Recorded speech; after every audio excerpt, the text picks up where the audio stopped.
دور دراز کے کسی قصبے میں ایک محنتی لکڑہارا رہتا تھا۔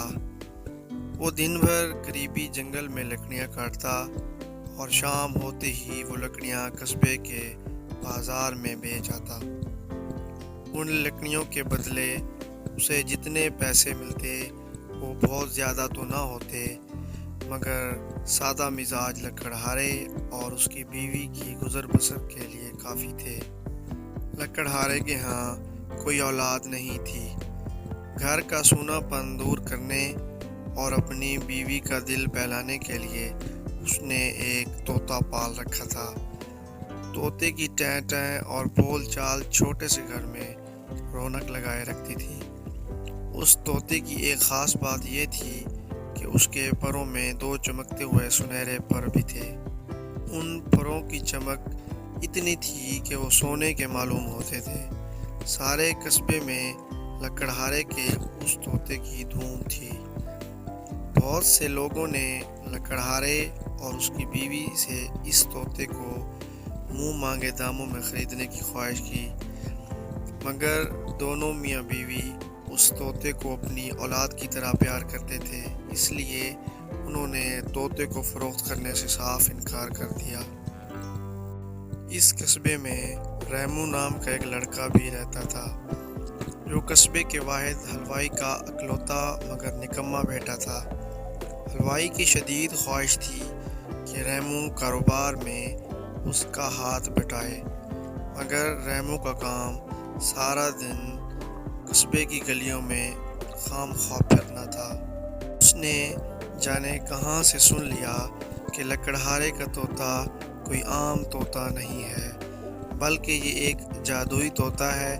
اس کے دونوں سنہرے پروں کو کسی بھی لکھی ہوئی چیز پر لگایا جائے تو وہ سچ ہو جائے گا۔ وہ لکڑہارے اور اس کی بیوی کے پیچھے پڑ گیا کہ وہ کسی نہ کسی طرح طوطا اس کے ہاتھوں فروخت کر دیں، مگر دونوں نے ہمیشہ کی طرح اس بار بھی صاف انکار کر دیا۔ ان کے اس حد درجہ انکار نے ریمو کا شک یقین میں بدل دیا تھا۔ ہو نہ ہو یہ طوطا جادوئی طوطا ہے۔ ریمو طوطا حاصل کرنے کے لیے دن بھر مختلف منصوبے بناتا رہتا تھا۔ بہت سوچ و بچار کے بعد وہ اس نتیجے پر پہنچا کہ اس طوطے کو چرائے بغیر کوئی چارہ نہیں ہے۔ ریمو کے خیال میں آیا کہ رات کے اندھیرے میں وہ آسانی سے طوطے کا پنجرا اٹھا سکتا ہے۔ ایک رات جب سب گہری نیند سو رہے تھے، ریمو اپنے گھر سے نکلا اور احتیاط سے چلتا ہوا لکڑہارے کے گھر جا پہنچا۔ صحن میں چلتے ہوئے ریمو زوردار آواز کے ساتھ گر پڑا۔ لکڑہارا صحن میں بچھی ہوئی چارپائی پر سو رہا تھا۔ وہ زوردار آواز سن کر جاگ گیا۔ لکڑہارے نے چور چور کا شور مچا دیا اور دیکھتے ہی دیکھتے قصبے کے لوگ لاٹھی اور ڈنڈے لے کر لکڑہارے کے گھر آ پہنچے۔ ریمو کو سب لوگوں نے پہچان لیا تو لوگوں پر حیرت کا پہاڑ ٹوٹ پڑا۔ ریمو کے ابا سب کی نظر میں ایک شریف انسان تھے۔ کوئی سوچ بھی نہیں سکتا تھا کہ ان کا بیٹا اس طرح چوری کرتے ہوئے پکڑا جائے گا۔ ریمو کا بھی شرم اور درد سے برا حال تھا۔ سب لوگ اس کی اس گھٹیا حرکت کی وجہ جاننا چاہتے تھے۔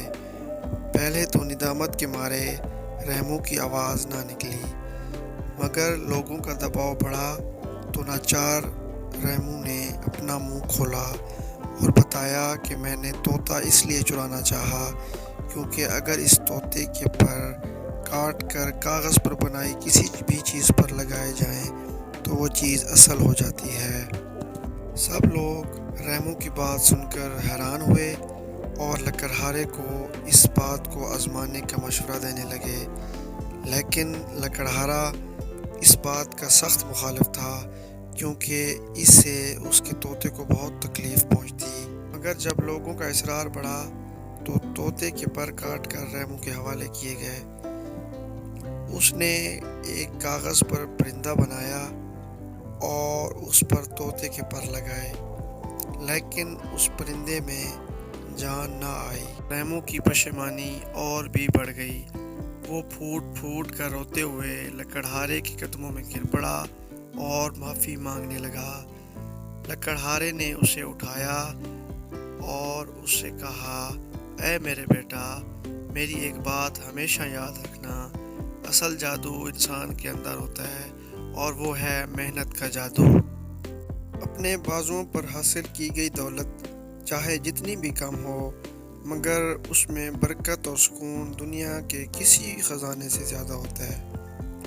لکڑہارے کی باتوں نے ریمو کی آنکھیں کھول دیں۔ ریمو نے آئندہ محنت سے روزی کمانے اور محنت کو اپنی زندگی کا سب سے بڑا اصول بنانے کا لکڑہارے کے ساتھ وعدہ کیا۔ اس طرح کی مزید ویڈیوز دیکھنے کے لیے ہمارے چینل کو سبسکرائب کریں، بیل آئیکن کو پریس کریں تاکہ نیکسٹ آنے والی ویڈیو آپ کو بر وقت مل سکے۔